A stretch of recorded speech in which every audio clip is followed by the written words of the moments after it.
you're having a bad time right now, it cannot last. Poor people talk about money all the time. Rich people talk about things. Wealthy people, they talk about ideas. Instead of waiting for someone to give you a job, create your own work. He was a Bahamian evangelical Christian and ordained minister. He founded the Bahamas Faith Ministries International. He was the CEO and chairman of the International Third World Leaders Association. He's Miles Monroe, and here's my take on his top 10 rules for success. Rule number 5 is my personal favorite, and make sure to stick around all the way to the end for some special bonus clips. And as always, as Miles is talking, if he says something that really resonates with you, please leave it in the comments below and put quotes around it so other people can be inspired as well. Enjoy.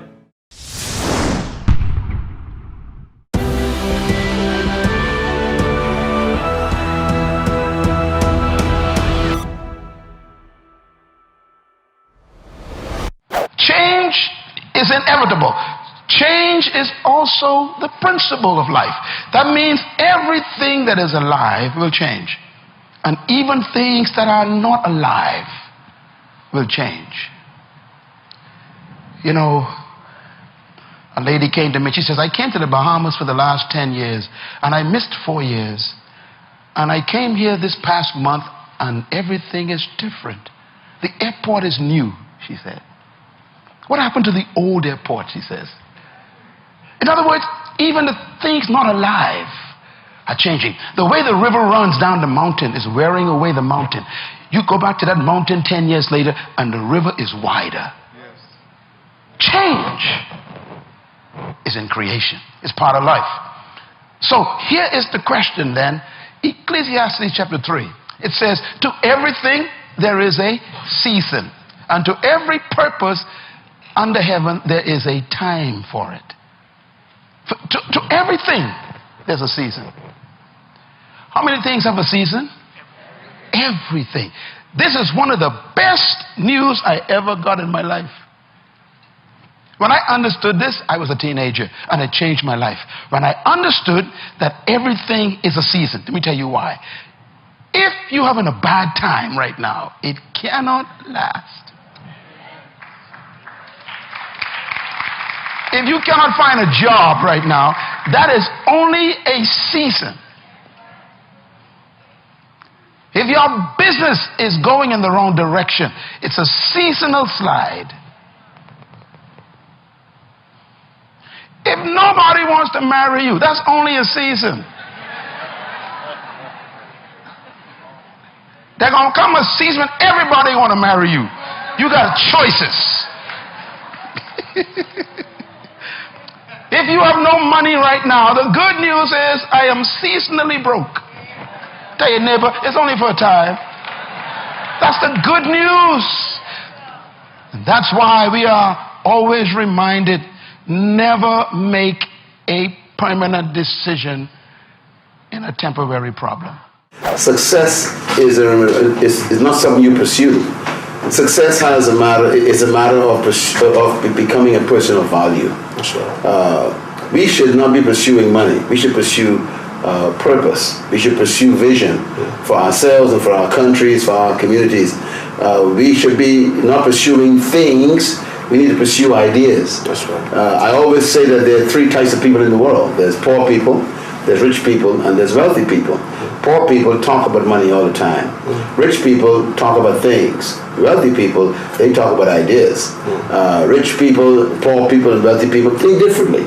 For example, poor people, they pursue money. Rich people pursue things. Wealthy people pursue ideas. And so constantly there's a different way of thinking.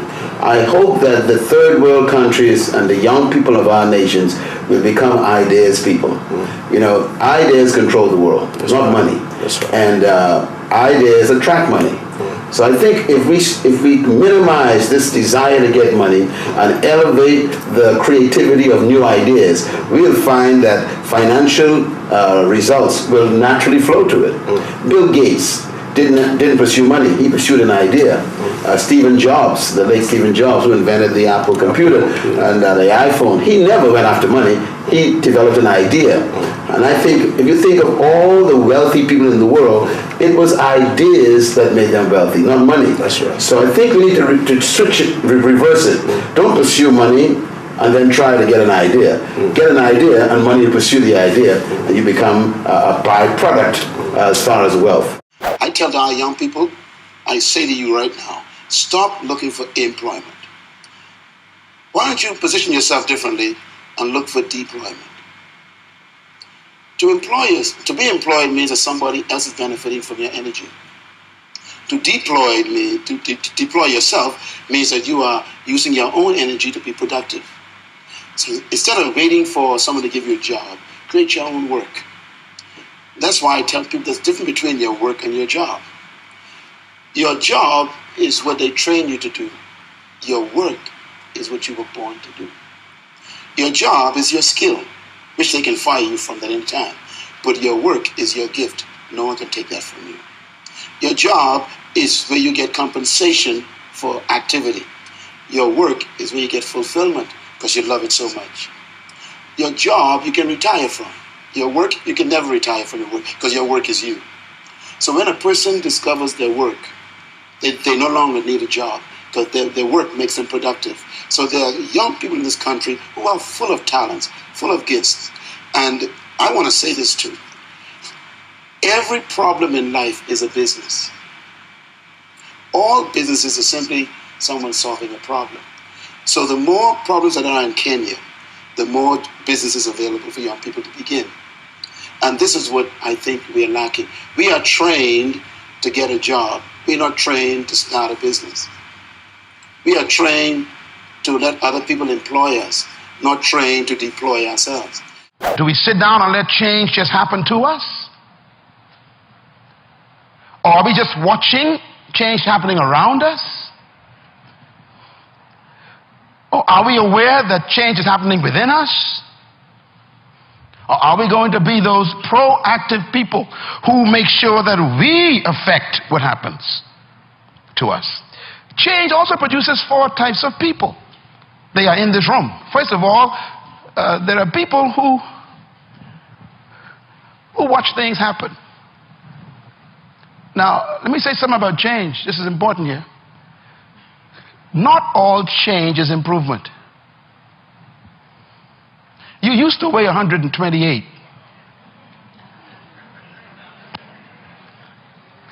And now you changed.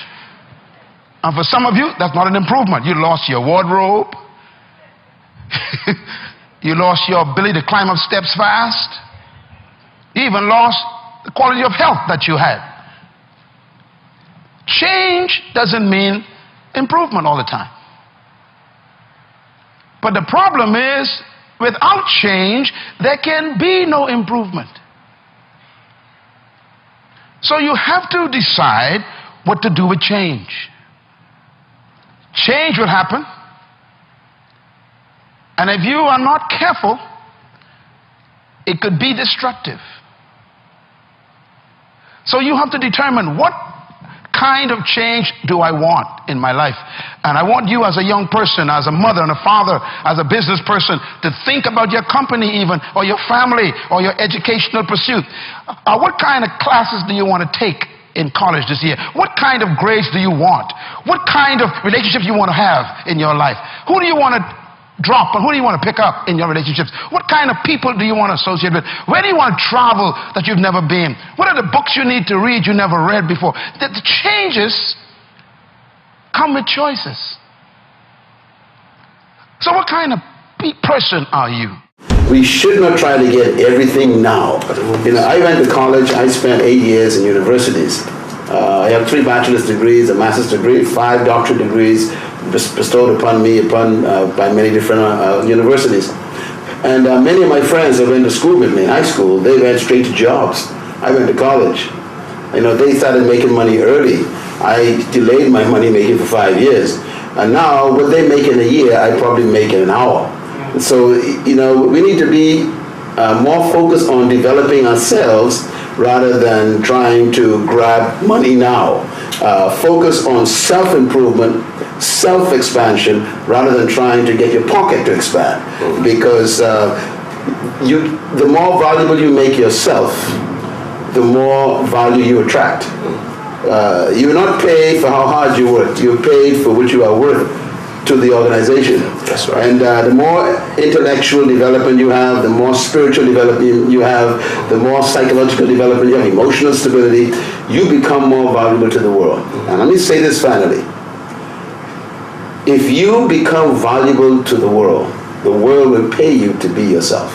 That's right. So it's important for you to become a person of value, not to seek value in things. That's right. I get paid for what I know, not for what I do. And I think this is what we need to perceive as being most valuable.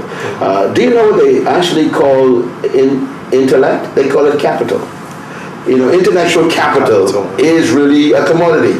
And so I want to encourage our young people to focus on discovering the purpose for your life, why God created you, and then discover your gifts, and then refine them, develop them, practice them, and then even begin to serve them freely to your community. Develop yourself, and in a short time you'll discover that people will pursue you, because when you develop your fruit and you maximize your fruit of your gift in life, just like a tree, trees never bring their fruit to you. That's right. They just simply manifest them. You are attracted to the tree. So when you develop your gifts and refine your gifts, you don't need to look for followers. They'll find you. That's right. After all, leadership is not about finding followers. It's about followers being attracted to what you have. And this is true commodity. The power for me to be successful was not in the teachers. It was not in the educational system. It was not in my culture. It was not in my society. It was within me. And I began to think, God, if you are a good God, why am I poor? If you are a great God, why are these people better than me? If you make me in your image, why are they special and I'm a monkey? And that night, no thunder, no lightning, no earthquakes, nothing. I just heard a voice in my mind. And the voice said, I ask you to believe me and you will be saved, not them. And that night, I made a commitment to believe what God said. 13 years old, I said, okay, I believe that I have the power to experience far beyond all I can ever ask, think, or imagine. 13 years old. And that's when my pursuit of God began. When was it that you realized you wanted to become a preacher? You know, I didn't want to become a preacher. Matter of fact, today I still don't consider myself a preacher. I think it drove me to have a passion to help everybody who's been oppressed. My passion is to make sure that no one should live under what I experienced. I never desired to be a minister. I desired to help people. You should never judge your success by other people's accolades. You judge your success by God's instruction to your life and how well along you are with that instruction. Because I found out something in life, the average human being is so mediocre that to be a genius, just do a little extra. Y'all missed that. People are so normal. To be an expert, just go 1 inch abnormal, and they think you're great. So don't judge your success by the masses, what they think of you. Judge yourself by what God told you to do. Can I put it another way? When experience is your best teacher, then progress is imprisoned. Experience could be a curse. I've been taught by my parents years ago that experience is the best teacher. I don't believe that anymore. Experience could cause you to stop progressing because you keep judging your dreams by your experience or your vision by your experience, and you end up saying, I tried that before, or I never saw anyone do it that way. And you begin to use your experience to stop your progress. This is why God always makes history with young people. Because old people got too much experience. You all remember the story with David and Goliath? The problem with Saul, who was the king, was he had experience. And he tried to put his experience on David. He told David, wear my armor, wear my shield, use my sword. David put it on. David said, this thing is too heavy. And he went out and fought the giant with something the giant never saw before. A sling. How do you fight a rock with a sword? The giant says, what is this thing he's using? The giant is trained, experienced with a sword. So he expected an experienced swordsman to come and fight him. But here comes a little boy with equipment he ain't never seen before. We need some people like that in the 21st century who come with some things that they ain't never seen at the office. Think of some ideas that wreck the whole system. That's why Stephen Jobs will always be in history as a great inventor.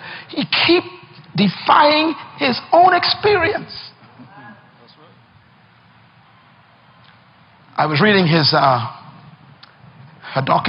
watching a documentary on him 2 weeks ago, and they said that when the iPhone came out, they said to him, that's it. You're the ultimate. This is it. He said, no. And he came up with this idea about the iPad.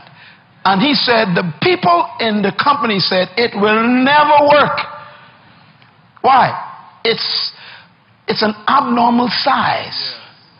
Either you get a computer or an iPhone. Put it in your pocket or put it in your briefcase. He said, this thing in the middle ain't gonna work. He says, look, we're gonna make this.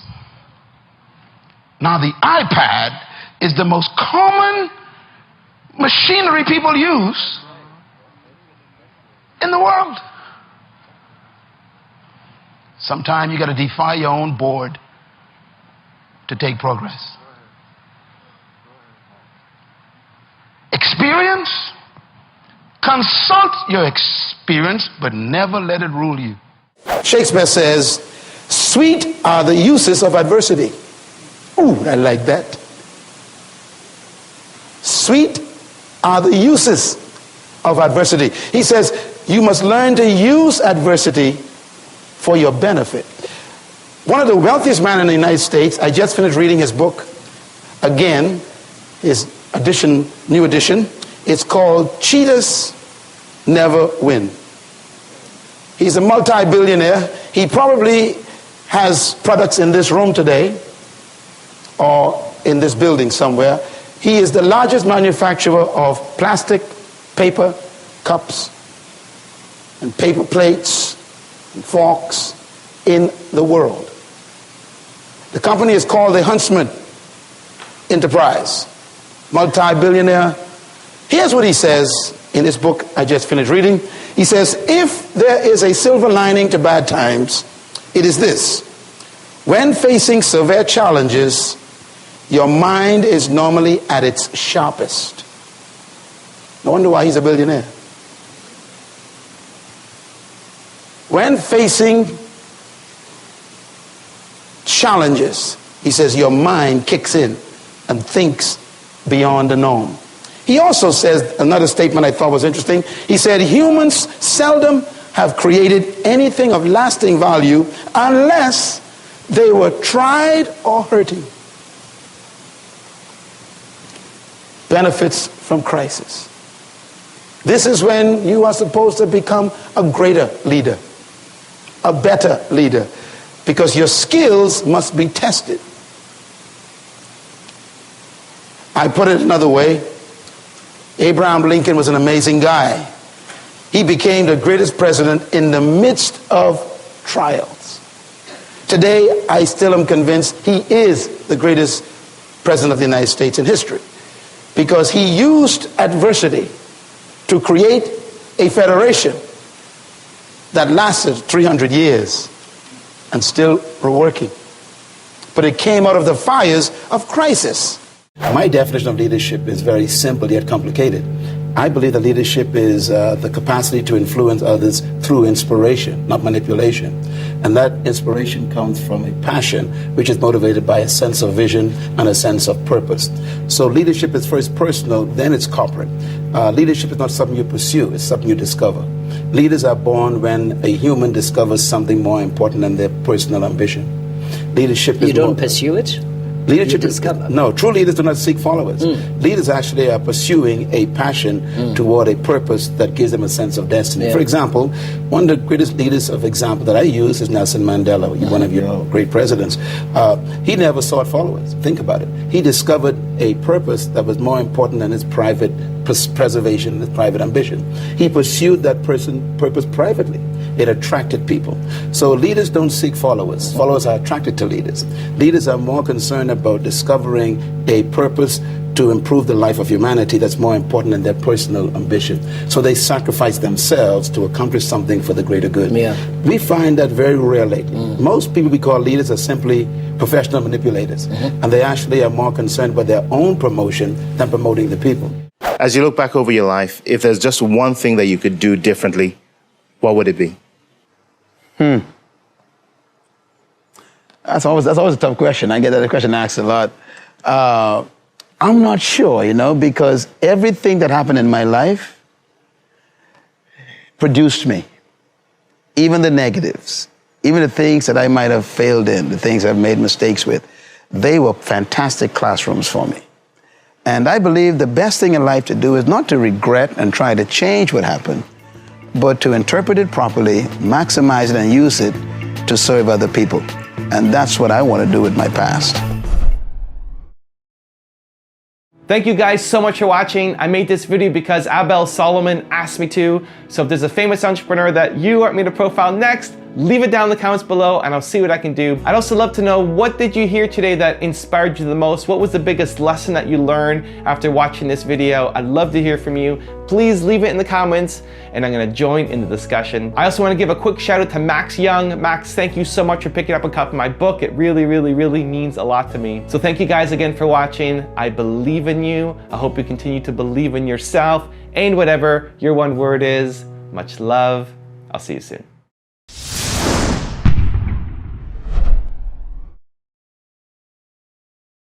I want to focus on discovering and releasing, how to release your hidden greatness.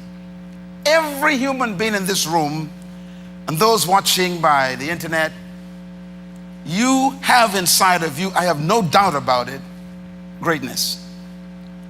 But most people will die with their greatness on the inside. And this is why we have this conference. Because we don't want you to be one of those persons who die with their greatness. Let me say a few comments about greatness. Every human desires two things in life. I want you to write them down. Two things every human wants. 6 billion of us, and now 7 billion since last April on this planet, want two things. And everything you do is motivated by these two things. One, we want power. Every young person, every old person wants power. We got to talk about what power is. And the second thing we want is greatness. We don't talk about these too much, but every human being wants power and they want greatness. This is why we are motivated to wear certain clothing. We call them power clothing. This is why we try to join a gang, because being in a gang of people gives you power to threaten other people. This is why we would actually want to steal money or gain money, because money gives you power to buy things that you want to make you feel important. Everything we do is motivated by these two things, power and greatness. Now, I want to mention something about power. What is power? Power, I want you to quote it with me out loud up on the board so you can remember it when you leave here. What is power? Read it. Power is the ability and the capacity to control circumstances and in the environment. That's power. Power is what? The ability to control circumstances and to control your environment. That's what power is. And everybody wants it. The politician wants it. The banker wants it. The parent wants it. The young person wants it. Everybody wants power to control circumstances. What is greatness? Write this down. Greatness, out loud please, is a sense of value, importance, and significance. That's greatness. Greatness is when you feel that you are important to the world. You feel great when you feel that you are valuable to society. Greatness is when you feel that you are significant to your generation. In other words, the desire for all of us to be great and to control our environment is natural. You, as a 16-year-old, your desire to become the head of the class is a desire for greatness. You, as an 18-year-old, your desire to go to college and get a degree so you can get a better job, so you can make more money, so you can buy things you want, is a desire for control, a desire for greatness. And this is why people get in trouble. They're pursuing power and greatness. Now let me repeat again. The pursuit of power and greatness is natural. As a matter of fact, if you don't want to be great, something's wrong with you. If you have no desire to be powerful, something's wrong with you. Every person here desires these things. I put it this way. God is not against your desire for greatness. He's not against your desire for power, because God created you to be great. Potential is who you are, but no one knows it yet. Potential is who you could become, but you haven't become it yet. Potential is how far you can go, but you haven't gone yet. In other words, potential is never what you've done. Because once you've done something, it ceases to be your potential. Potential, therefore, has to do with what you haven't done yet, that you can still yet do. And that's why I am after you. I came after you because I'm bored with what you've done. I'm bored.